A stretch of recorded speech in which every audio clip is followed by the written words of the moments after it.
अब हम लोग को बात करनी है ट्रांजिस्टर बायसिंग के बारे में। ट्रांजिस्टर बायसिंग, जैसा कि इससे पहले मैंने आपके साथ बात शेयर की है कि what do you mean by biasing. So biasing is the process of providing DC voltage which helps in the functioning of the circuit. आपका जो ट्रांजिस्टर है जो कि किसी सर्किट का हिस्सा होने वाला है, उस सर्किट की फंक्शनलिटी होने लगे। अब फंक्शनलिटी होने का मतलब है कि भाई उसके अंदर जो वोल्टेज लगाओ तो करंट फ्लो करे एक खास तरह से, एक खास वैल्यू की, ये सारा काम चलता रहे। तो इस सारे काम को चलाए रखने के लिए सर्किट में जब आप ट्रांजिस्टर लगाते हैं और आप चाहते हैं कि सर्किट के अंदर से करंट का एक खास तरह का व्यवहार दिखाई पड़े, तो उसके लिए आपको पहले उस ट्रांजिस्टर के साथ कुछ बायसिंग करनी पड़ेगी, उसमें कुछ खास तरह से डीसी वोल्टेज को सप्लाई करना पड़ेगा। अच्छा, अब किस तरह से करना है हमें, वो ज़रा लॉजिक समझें, आपको समझना ज़रूरी है। जैसे हमारे पास ये ट्रांजिस्टर है, ट्रांजिस्टर का ये एमीटर है, ट्रांजिस्टर का ये बेस है और ये कलेक्टर है। तो ज़रा देखो यहाँ पर ये आपका, अगर मैं कहूँ इसको मैं ऐसे लिखूँ NPN कह दें, तो ये N टाइप, ये P टाइप है, N टाइप है। तो भाई यहाँ पर PN जंक्शन बनेगा तो ये क्या है, ये वाला हिस्सा क्या होना है, ये डिप्लीशन लेयर बनती है। यहाँ पर चार्ज कैरियर नहीं होते हैं, आयन होते हैं, ये N टाइप में। ऐसे ही P टाइप में भी एक डिप्लीशन लेयर बन जाएगी, तो P टाइप में भी एक आयनों की लेयर है। तो कुल मिला के आपके पास यहाँ पर ये जो पूरा हिस्सा है, ये वाला हिस्सा, ये क्या बन गया, ये एक डिप्लीशन लेयर है। इसी तरह से इस जंक्शन पे भी आपके डिप्लीशन लेयर बन जाएगी और ये आपकी डिप्लीशन लेयर है, ये आपकी डिप्लीशन लेयर है। इसको मैं यहाँ बना दे रहा हूँ, ये हमारा भैया डिप्लीशन लेयर है। तो आपके पास क्या क्या बन गया, आपके पास एक N टाइप हिस्सा है, एक P टाइप हिस्सा है, N टाइप हिस्सा है, लेकिन इनसे होकर के चार्ज कैरियर आवाजाही नहीं कर पा रहे क्योंकि इनके बीच में बैरिकेटिंग हो चुकी है, इस तरह के बैरियर बन चुके हैं। ये बैरियर क्या करते हैं, ये यहाँ पर जो अधिक मात्रा में इलेक्ट्रॉन हैं, क्योंकि एमीटर में बहुत सारे इलेक्ट्रॉन हैं, डोपिंग ज़्यादा की है, यहाँ कम इलेक्ट्रॉन हैं, यहाँ होल्स हैं, तो ये इलेक्ट्रॉन ना इन होल को ऑक्यूपाई कर पा रहे हैं, ना ये इलेक्ट्रॉन इधर आ पा रहे हैं। तो एक तरह से सब कुछ रुक चुका है, बैरियर वहाँ अपना काम कर रहा है, इसलिए उनका नाम बैरियर है। आपको करना क्या, आपका मकसद ये है कि हम एमीटर से इलेक्ट्रॉनों को यहाँ कुदा करके कलेक्टर भेज दें। एमीटर को हम एमीटर से इलेक्ट्रॉनों की छलांग लगवाएं और बेस से होते हुए, बेस मतलब बेस पे एक पैर रख करके फिर वो छलांग लगा के कलेक्टर में चले जाएं, ऐसा करवाना चाहते हैं। लेकिन ऐसा नहीं हो पा रहा है क्योंकि जो बैरियर है ये कह रहे नहीं, ऐसा आप नहीं कर सकते, मैंने आप सबको यहाँ पर ऐसा करने से रोक रखा है। तो भाई अब बहुत कुछ सोच विचार के बाद जो यहाँ पर तरीका निकाला गया वो ये है कि जो हमारा बेस एमीटर जंक्शन, मतलब एक तार यहाँ से निकालो, एक तार यहाँ से निकालो। तो ये तार आप निकाला एमीटर से, ये तार निकाला बेस से। तो अब आप क्या करो, यहाँ पर फॉरवर्ड बायसिंग आपको करनी है। तो आपने ये ऐसे, ये फॉरवर्ड बायसिंग करनी है, यानी कि बेस एमीटर जंक्शन, ये बेस एमीटर के बीच में जो भी जंक्शन होगा उसको फॉरवर्ड बायस रखना है। फिर आप क्या करो, एक और तार यहाँ से निकालो या इसी तार से हिस्सा ले लो इसको, और जो कलेक्टर से तार निकालो इसको आपको क्या करना है, रिवर्स बायस करना है। तो प्यारो आपके पास दो तरीके आ गए, आपको बेस एमीटर जंक्शन को फॉरवर्ड बायस करना है और बेस कलेक्टर जंक्शन को रिवर्स बायस करना है। अब फॉरवर्ड बायस रिवर्स बायस का आइडिया आपके पास होना चाहिए। फॉरवर्ड बायस का मतलब क्या होता है, अगर आपका PN जंक्शन है तो P बैटरी के पॉजिटिव जुड़ा हो, N बैटरी के निगेटिव जुड़ा हो। अगर P पॉजिटिव जुड़ा है, N निगेटिव जुड़ा है, तो इस तरीके को हम कहते हैं फॉरवर्ड बायसिंग। वहीं दूसरी तरफ रिवर्स बायसिंग मतलब इसका उल्टा। रिवर्स बायसिंग मतलब है N को जोड़ देना है पॉजिटिव से और P को जोड़ देना है निगेटिव से। रिवर्स का मतलब क्या है, P is for positive but आपको जोड़ना है निगेटिव टर्मिनल के बैटरी के, और N इज़ निगेटिव तो उसको जोड़ना है पॉजिटिव टर्मिनल के बैटरी के। This is the reverse biasing. Forward biasing सीधा सीधा सा है मामला, सीधा, फॉरवर्ड मतलब सीधा, पॉजिटिव प्लस से, निगेटिव N से, इस तरह से। तो ये दो तरीके हो गए। तो अगर हम ऐसा कह रहे हैं तो हम इसको यहाँ पर क्या करें, यहाँ बैटरी लगा देना, तो बैटरी फॉरवर्ड बायस में रखनी है। फॉरवर्ड बायस मतलब क्या है, जो N टाइप है वो बैटरी के निगेटिव सिरे से। तो जो बैटरी आप बनाते हो तो छोटी डंडी निगेटिव को, बड़ी डंडी पॉजिटिव को रिप्रेजेंट करती है। तो ये निगेटिव हो गया और ये हो गया आपका पॉजिटिव। तो ये आपने एक बैटरी जोड़ दी जो कि एमीटर और बेस को फॉरवर्ड बायस कर रही है। इसका नाम दिया जाता है VEE। इसको हम नाम देते हैं VEE। टेक्निकल तरीका है, एमीटर जुड़ा है तो एमीटर के लिए VEE, या आप इसको VBE कह सकते हैं, V बेस एमीटर के अक्रॉस। दोनों तरह के कन्वेंशन चलते हैं। ये थोड़ा ज़्यादा सही से लगता है बेस एमीटर के खिलाफ, और ये भी किताबों में आपको देखने को मिल जाएगा। वैसे रिवर्स बायस जोड़ना है तो रिवर्स बायस भैया जोड़ना है तो क्या करना होगा, आपको N जो है N जोड़ना है पॉजिटिव से। रिवर्स बायस मतलब क्या होता है, N जुड़ जाए पॉजिटिव से। अब एक चीज़ देखो, यहाँ आपको बैटरी थोड़ी ज़्यादा लगानी पड़ेगी। देखो हमने यहाँ पर एक बैटरी लगाई है, मतलब एक बार छोटी बड़ी डंडी बनाई है। यहाँ हमने एक से ज़्यादा बनाई है। कारण क्या है, यहाँ हम थोड़ा पावरफुल बैटरी लगाते हैं। आप कहोगे सर पावरफुल लगाने का मतलब क्या है, क्योंकि कलेक्टर जो होता है ना वो क्या करता है, खींचता है, रिवर्स बायस के बावजूद इलेक्ट्रॉनों खींचता है। तो एमीटर से इलेक्ट्रॉन जब भेजे जाते हैं तो इस बात की गारंटी हो कि अधिक से अधिक इलेक्ट्रॉन कलेक्टर में आ जाएं। तो कलेक्टर क्या करता है, कलेक्टर एक तरह से इलेक्ट्रॉनों को खींच रहा है अपनी तरफ। अब इलेक्ट्रॉन नेगेटिव चार्ज कब खींचेंगे, जब उनको कोई पॉजिटिव पोटेंशियल खींचे। तो इसीलिए आपने इस कलेक्टर वाले हिस्से में एक पॉजिटिव टर्मिनल लगा रखा है। देखो ना, ये पॉजिटिव है तो भी पॉजिटिव होगा। ये पॉजिटिव क्या करता है, इलेक्ट्रॉनों को खींचता है। तो एमीटर N है, कलेक्टर भी N होगा, लेकिन कलेक्टर में हमें इलेक्ट्रॉनों को खींचने के लिए ताकत लगानी है, इसलिए हमने यहाँ पर आपका प्लस जोड़ दिया। अगर आप यहाँ माइनस जोड़ देते तो क्या होता, इस हिस्से में नेगेटिव पोटेंशियल होता, इलेक्ट्रॉन भी नेगेटिव, तो इलेक्ट्रॉन यहाँ से उछलेंगे, लेकिन आगे कलेक्टर जाने से वो डरेंगे, क्योंकि कलेक्टर में तो वैसे ही एक ऐसा बल लगा है जो उनको वापस ढकेल रहा है। I hope you follow the logic. तो यहाँ से क्या हुआ, यहाँ हमने नेगेटिव जोड़ा, ये नेगेटिव क्या करता है, यहाँ से इलेक्ट्रॉनों को धक्का देगा, जाओ भाई आगे बढ़ो। इलेक्ट्रॉन बहुत ज़्यादा भीड़ को धक्का दे दिया, भीड़ गई बड़ा के आगे। फिर उसके बाद यहाँ से जब भीड़ पहुँचेगी तो अब यहाँ से आगे निकली, तो यहाँ देखा रहे यहाँ पॉजिटिव पोटेंशियल है, चलो भागते हैं, तो यहाँ पर भाग के कलेक्टर में कलेक्ट हो जाएगी। लेकिन अगर कलेक्टर में नेगेटिव जोड़ दिया आपने तो यहाँ से तो आपने पुश किया, भीड़ यहाँ गई, अब वो भीड़ आगे नहीं जा पा रही, जो कि यहाँ से पुश हो रहा है, तो सारा मामला गड़बड़ा जाएगा। तो आपने अगर इसको भी N को नेगेटिव जोड़ दिया तो उस समय क्या होगा, N नेगेटिव जुड़ जाएगा, एक तरह से भी फॉरवर्ड बायस हो जाएगा। तो अगर ये जंक्शन फॉरवर्ड बायस हो गया और ये जंक्शन भी फॉरवर्ड बायस है तो इलेक्ट्रॉन जा ही नहीं पाएंगे, उधर सर्किट नहीं पूरा कर पाएंगे और हमारा काम खत्म हो जाएगा। तो हमें दोनों जंक्शन फॉरवर्ड बायस नहीं करने हैं। अच्छा, आपने कहा सर दोनों रिवर्स बायस कर दे, तो अगर दोनों रिवर्स बायस कर दोगे, रिवर्स बायस करने का मतलब क्या है, इसको जोड़ दोगे पॉजिटिव से, तो अगर N को पॉजिटिव जोड़ दोगे तब तो एमीटर से इलेक्ट्रॉन इधर धक्का खाएंगे नहीं, इलेक्ट्रॉन तो इधर ही चले जाएंगे, क्योंकि वो तो पॉजिटिव अट्रैक्शन से जा रहे हैं। और हमारा पर्पस क्या है, इलेक्ट्रॉन जो है वो एक सिरे से दूसरे सिरे तक जाएं और सर्किट में इलेक्ट्रॉनों का फ्लो पूरा हो, साइकिल पूरा हो।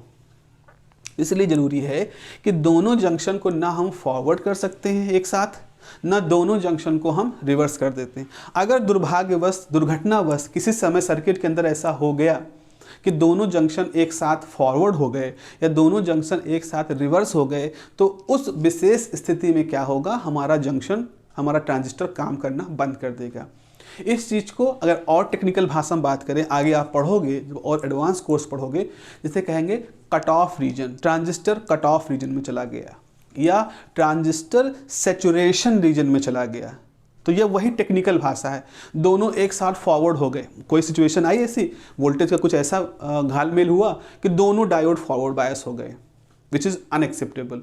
दोनों रिवर्स बायस हो गए, अनएक्सेप्टेबल। तो हम टेक्निकल भाषा में कहेंगे now our transistor in the cut off region और our transistor in the saturation region. लेकिन अगर बेस एमीटर जंक्शन, खास तौर पर बेस एमीटर जंक्शन फॉरवर्ड, इसको हम रिवर्स नहीं कर सकते क्योंकि एमीटर से भेजना है ना आगे। तो अगर base emitter junction forward bias है, बेस एमीटर जंक्शन और base collector junction reverse bias है, this is forward bias, this is reverse bias, तो ये सारा फ्लो होता रहेगा and this is called the activity. Active है हमारा ट्रांजिस्टर, एक्टिव है। या हम कहेंगे अगर base emitter junction forward bias है, base collector junction reverse bias है, तो हमारा जंक्शन, हमारा ट्रांजिस्टर कैसा है, एक्टिव रीजन में है। तो सैचुरेशन रीजन में है, काम करना बंद, कट ऑफ रीजन में है, काम करना बंद, एक्टिव रीजन में है तो काम करता रहेगा। तो इस सब टेक्निकलिटीज़ हैं, आप ये सब पढ़ोगे आने वाले समय में। जब आप ट्रांजिस्टर, अगर आपने इलेक्ट्रिकल ब्रांच ले रखा है, इलेक्ट्रॉनिक्स ब्रांच ले रखा है, तो आप हायर कोर्सेज जब पढ़ोगे ट्रांजिस्टर के, तो उसमें उनकी बायसिंग, उनके एप्लीकेशन, उनके active region, saturation region, Q point, amplification action, cut off, faithful amplification, stability, thermal runway, ये सब बहुत कुछ पढ़ोगे। तो जब वो पढ़ोगे तब आपको यही चीज़ दिमाग में रखना है कि वही बेसिक बातें हैं, उन्हीं को थोड़ा सा फैंसी नाम के साथ, थोड़ा टेक्निकलिटी के साथ हमारे सामने पेश किया गया है। फिलहाल ऐसा है। तो आपने क्या देखा? आपने देखा कि बेस एमिटर जंक्शन को आपने इस पर्टिकुलर केस में कैसा रखा है, एन को निगेटिव जोड़ रखा है, पी को पॉजिटिव जोड़ रखा है, this is the forward biasing. यहाँ पे क्या रखा है, ये निगेटिव है, पॉजिटिव है, this is the reverse biasing. इसे कहते हैं VCC। कलेक्टर जुड़ा है ना, तो उसी को 2 बार रिपीट कर दिया। जैसे एमीटर जुड़ा था 2 बार रिपीट कर दिया, ऐसे VCC कह दिया है। या अगर हम थोड़ा स्पेसिफाई हो जाएं तो collector emitter, VBC, base collector आपका हिस्सा हो गया है। तो इस प्रकार से प्यारो आप देख पा रहे हो कि हमारे पास क्या हो रहा है। हमारे पास ये हो रहा है कि हमारे पास 2 बैटरी लग रही हैं। एक बेस एमीटर बैटरी है या VEE बैटरी है जो इसको फॉरवर्ड बायस कर रही है, एक VCC या VBC बैटरी है जो कि इसको रिवर्स बायस कर रही है। और किसी ट्रांजिस्टर को प्रॉपर फंक्शनिंग करने के लिए, उसको एक्टिव रहने के लिए ज़रूरी है कि ये कंडीशन सेटिस्फाई होती रहे। तो कंडीशन क्या क्या है, मैं बहुत ही समरी में लिख देता हूँ। पहला कंडीशन है कि base emitter must be forward biased, दूसरा है base collector must be reverse bias. Mind this कि ये हम सिर्फ इसकी बहुत ही बेसिक चीज़ बता रहे हैं। आगे अगर हम कहेंगे कि no I want to use this transistor as an amplifier, तो उसमें क्या होगा, इन 2 शर्तों के अलावा कुछ और शर्तें भी जुड़ जाएंगी। फेथफुल एम्पलीफिकेशन करवाना है, तो एम्पलीफिकेशन जो कि आपको करवाना है, तो आपको उसमें एक presence of 0 signal collector current, proper positioning of the Q point, ये भी करना पड़ेगा। पर अगर आपको ये बस कहना है कि भाई हमारा ट्रांजिस्टर जिंदा हो जाए, वो काम करने लायक हो जाए, तो उसके लिए, उसके फंक्शनलिटी के लिए आपको base emitter junction must be forward bias and base collector junction must be reverse bias. इतना आपको तो निश्चित रूप से मिनिमम सेटिस्फाई करना पड़ेगा। अच्छा, ये अब सवाल ये है कि क्या हर बार जब सर्किट बनाएंगे तो क्या इसी तरह का डिब्बा बनाना पड़ेगा? इस तरह का डिब्बा बनाएंगे फिर उसके अंदर ये सब करेंगे? तो नहीं, इसके कुछ सिंबल भी हैं। Let me just show you the symbol मैं आपको बना देता हूँ। ये बना देते हैं सिंबल। तो सिंबल आपका ऐसा कुछ होगा। आपको एक सर्किल बनाना पड़ेगा। यहाँ पर आपको एक बेस है, जैसे आप देख रहे हो, ये बेस है, आधार है। उसके बाद एक एरो आपको इधर लगाना है, थोड़ी सी जगह छोड़ करके आपको यहाँ से एक एरो बनाना है। ये बाहर निकल गया, ये बाहर निकल गया, इस तरह से। तो ये हमारा एक बेसिक स्ट्रक्चर है ट्रांजिस्टर का। अच्छा, अगर आपको ये ब्रांच एमीटर की बनानी है तो ये ब्रांच कलेक्टर की होगी, ये तो बेस है। अगर ये N टाइप है, ये N टाइप है, ये P टाइप है, तो जो N होता है ना, तो ये क्या होगा आपका जो ये, अगर इस हिस्से को P टाइप बनाना है तो आपको एरो ऐसे बनाना पड़ेगा। N टाइप है ना, नोज, एरो की नोज इधर रहेगी। तो एमीटर पे ही आप केवल एरो बना सकते हो। एमीटर वाला जो सिरा होगा उस पर आपको एरो बनाना है। बेस P टाइप है तो इसकी जो एरो की पूंछ है वो बेस की तरफ रहेगी, इस पे आपको कुछ नहीं बनाना है। तो ये कैसा ट्रांजिस्टर हो गया? ये NPN ट्रांजिस्टर हो गया। अब जरा आप सोचें, अगर आपको PNP बनाना है तो क्या करना होगा? आप ऐसे बेस बनाओगे, इस तरह से एक एरो बनाओगे, थोड़ी जगह छोड़ करके दूसरा एरो बनाओगे। ये आपका एमीटर बनाना है, और कैसा बनाना है? P टाइप का। तो ये भी P टाइप का होगा, ये भी N टाइप का। तो अगर आपको एमीटर P टाइप का बनाना है तो एरो की पूंछ इधर होनी चाहिए, और ये N टाइप बनाना है तो एरो की नोज इधर होनी चाहिए। तो आपने देखा, ये बन गया PNP, ये आपका PNP ट्रांजिस्टर है। सवाल आता है कि जो एरो है ये क्या रिप्रेजेंट कर रहा है? तो जो एरो होता है ये आपके करंट की डायरेक्शन को रिप्रेजेंट करता है। सर्किट के अंदर करंट की डायरेक्शन क्या होगी, इसको रिप्रेजेंट कर रहा है। क्या आप इसमें करंट की डायरेक्शन को बता सकते हैं? बिल्कुल बता सकते हैं। आपको ये मालूम होना चाहिए, जैसे मान लो ये आपका बैटरी है, बैटरी का प्लस सिरा है, ये माइनस सिरा है। माइनस सिरा क्यों है? क्योंकि यहाँ बहुत सारे इलेक्ट्रॉन होते हैं। तो अगर सर्किट इस तरह से है तो यहाँ बहुत सारे जो इलेक्ट्रॉन हैं, ये सारे इलेक्ट्रॉन इस तरह से चल रहे हैं, है ना, इलेक्ट्रॉन ऐसे चल रहे हैं, इधर करते हुए इलेक्ट्रॉन आ रहे हैं, और कहाँ जा रहे हैं? इलेक्ट्रॉन ऐसे जा रहे हैं। तो अगर इलेक्ट्रॉन नेगेटिव सिरे से पॉजिटिव की तरफ जा रहे हैं तो करंट कैसे जाएगी? करंट हमेशा पॉजिटिव से होते हुए नेगेटिव की तरफ जाएगी। ये लॉजिक आपको गांठ बांध लेना है कि बैटरी में करंट जो होती है वो हमेशा प्लस से निकल करके माइनस की तरफ जाती है। क्यों? क्योंकि इलेक्ट्रॉन माइनस से निकल के प्लस की तरफ जाते हैं। माइनस जो कि इलेक्ट्रॉनों का घर है, इलेक्ट्रॉनों का गोदाम है, तो वहाँ से इलेक्ट्रॉन निकलते हैं, और प्लस एक खाली गोदाम है तो वहाँ पर इलेक्ट्रॉन जाते हैं। ऐसे आप सोच सकते हो। तो उस लॉजिक सोचो कि अगर ये माइनस सिरा है तो करंट की दिशा कैसे होगी? करंट डायरेक्शन ऐसे होगी, करंट डायरेक्शन ऐसे होगी, करंट डायरेक्शन ऐसे होगी। तो एमीटर से करंट निकल रही है, तो यहाँ पर एक करंट हम बना सकते हैं IE। ये करंट है जो निकल रही है, तो जब यहाँ से निकल रही है तो करंट यहाँ जाएगी, है ना, प्लस से करंट जाएगी। जब यहाँ पहुँचेगी तो करंट के दो हिस्से होंगे, एक करंट इधर जाएगी, एक करंट इधर जाएगी। ये करंट जा रही बेस में, तो इस करंट का नाम क्या हो जाएगा? Base current. ये करंट यहाँ जाएगी, फिर वो इसके अंदर एंटर करेगी, इधर से निकलेगी, और इधर से निकल करके इसके अंदर जाएगी, और ये करंट क्या हो जाएगी? IC हो जाएगी। तो आप सर्किट के अंदर करंट का फ्लो भी बना सकते हो। तो ये कौन सा ट्रांजिस्टर था? NPN transistor. तो NPN ट्रांजिस्टर में देख रहे थे ना, ये भी NPN ट्रांजिस्टर है। तो यहाँ देखो NPN ट्रांजिस्टर में क्या होता है? एमीटर से करंट बाहर निकलती है और उसके बाद कलेक्टर में एंटर करती है।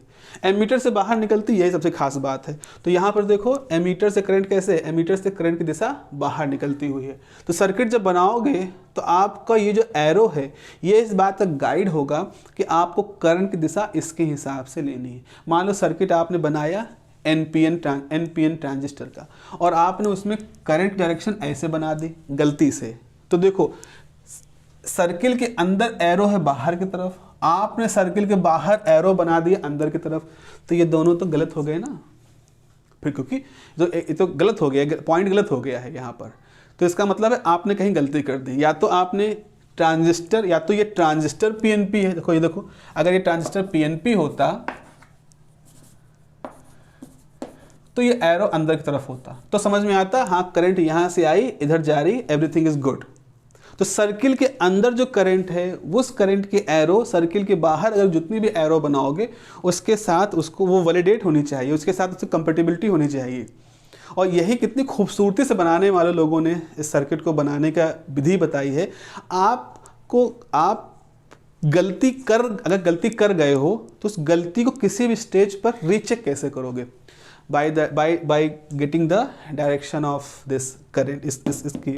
तो आप सिंबल याद कर लो, PNP NPN ट्रांजिस्टर का सिंबल याद कर लोगे, सिंबल के अंदर एरो की लॉजिक आपको समझ में आ गई। अगर वो समझ में आ गई तो आप सर्किट और बैटरी के किस सिरे से करंट बाहर निकलती है और किस सिरे में करंट एंटर करती है और किस सिरे से इलेक्ट्रॉन बाहर निकलते हैं, इलेक्ट्रॉन एंटर करते हैं, ये लॉजिक बिल्कुल साफ साफ आपके दिमाग में होना चाहिए। ये 2-3 चीज़ें अगर आपने अपने दिमाग में अच्छे तरीके से गांठ बांध के रख ली है प्यारों, किसी भी लिहाज में आपका सर्किट गलत नहीं होगा और आपको जीवन में कभी भी सर्किट रटना नहीं पड़ेगा। सर्किट रट रहे हो इसका मतलब है इलेक्ट्रॉनिक्स में आपकी कुछ गड़बड़ी है। अगर आप बिना रटे सर्किट बना रहे हो इसका मतलब है कि आप इलेक्ट्रॉनिक्स को समझ रहे हो। क्या निशानियां हैं कि आपने इलेक्ट्रॉनिक्स समझनी शुरू कर दी कि नहीं? पहली बात कि आपको इलेक्ट्रॉनिक्स की सर्किट बनाने से डर नहीं लग रहा है। दूसरी बात, आपको इलेक्ट्रॉनिक्स सर्किट याद करने की टेंशन नहीं हो रही है। तीसरा, किसी सर्किट को आप किसी भी समय रीचेक कर सकते हो bye knowing the direction of current and terminal of the battery. Battery के प्लस माइनस सिरों से देख करके आप करंट की डायरेक्शन को चेक कर सकते हो और सर्किट में जो बनाया है उसको चेक कर सकते हो। ये 2-3 नियम सही लग रहे हैं, सर्किट सही है। तो अगर आपका कॉन्फिडेंस इन सबों पे आना शुरू हो गया, इसका मतलब आपने इलेक्ट्रॉनिक्स को सीखना शुरू कर दिया। Now you are good in electronics, I would say. ठीक है, चले, तो इतना हो गया हमारे पास, ये सारी बातें हम लोगों ने समझ ली हैं। तो ठीक है, बस इतना रखते हैं। अगला क्लास जो होगा हमारा प्यारों, अगले क्लास में देखिए क्या समय हुआ है। ओके, सो अगले क्लास में हम लोग ये जो 3 करंट हैं, जो एमीटर करंट, बेस करंट और कलेक्टर करंट, इनको और अच्छे तरीके से पढ़ेंगे। जैसे मैं आपको समझा दूं, अगर थोड़ी देर के लिए हम इसको ऐसे मान लो, इसको हटा दें, सब पूरा डिब्बा उब्बा हटा दें, ये डिब्बा ख़त्म, ठीक है। ये एक तार यहाँ है, ये एक तार यहाँ है और एक तार यहाँ, इस तरह से। तो आप क्या देख रहे हो, ये एक नोड बन रहा है। किरचॉफ का नियम क्या कह जाता है? किरचॉफ का नियम ये कहता है किसी पर्टिकुलर नोड पर नेट करंट 0 होनी चाहिए। तो अगर यहाँ पर आने वाली करंट IB है, इधर से आने वाली करंट IC है, इधर जाने वाली करंट कितनी है? IE है। तो इसका मतलब है कि IE जो है it must be equal to, ये आउटवर्ड है और 2 इनवर्ड है, it must be equal to IB plus IC. Now this is a very fundamental current equation in the transistor and it is actually called the transistor current equation. और ये बहुत ही basic current है, बहुत basic equation है जो कहती है कि किसी सर्किट के अंदर एमीटर करंट और उसके बेस करंट और उसके कलेक्टर करंट का सम इस इक्वेशन को फुलफिल करता है। ये इक्वेशन हमेशा सेटिस्फाई होती है। अब हमें समझना है कि ये लॉजिकली सही क्यों है। मतलब अगर हम कह रहे हैं कि अगर हमारे पास 2 मिली एम्पियर अगर एमीटर करंट है तो इसका मतलब है इसमें अब कैसे बटेगा? क्या 1 milli ampere plus 1 milli ampere बढ़ेगा, या आधा milli ampere plus 1.5 milli ampere बनेगा, या 1.5 मिली एम्पियर प्लस आधा मिली एम्पियर बनेगा? इनमें से कौन सी करंट, क्या दोनों करंट बराबर होंगी? जैसे मान लो ये IC IB बराबर, दोनों सम होकर के IE के बराबर हो गई। क्या ऐसा होने वाला है? या ऐसा होने वाला है कि IB IC से हमेशा ज़्यादा होगी, या ऐसा होगा कि IB IC से बहुत कम होगी? तो इन करंट्स का इक्वेशन तो समझ में आ गई, इनके मैग्नीट्यूड को समझना है कि इनमें से कौन सी करंट मैग्नीट्यूड वाइज ज़्यादा होगी, कौन सी करंट मैग्नीट्यूड वाइज कम होगी। इसको समझना है अगर प्यारों आपको, तो फिर हम लोग अगले लेक्चर की तरफ जाएंगे और अगले लेक्चर में हम आपको करंट इक्वेशन के पीछे का लॉजिक बताएंगे कि आखिर इन करंट्स में जो करंट की वैल्यू है इनमें से कौन सी लार्जर, कौन सी लेसर, कौन सी बहुत स्मॉल, क्या है, कैसी हैं। That will be the next topic. Hope you enjoy this thing and मिलते हैं अगली क्लास में। अपना ध्यान रखिए। Have a nice day, take care, bye bye.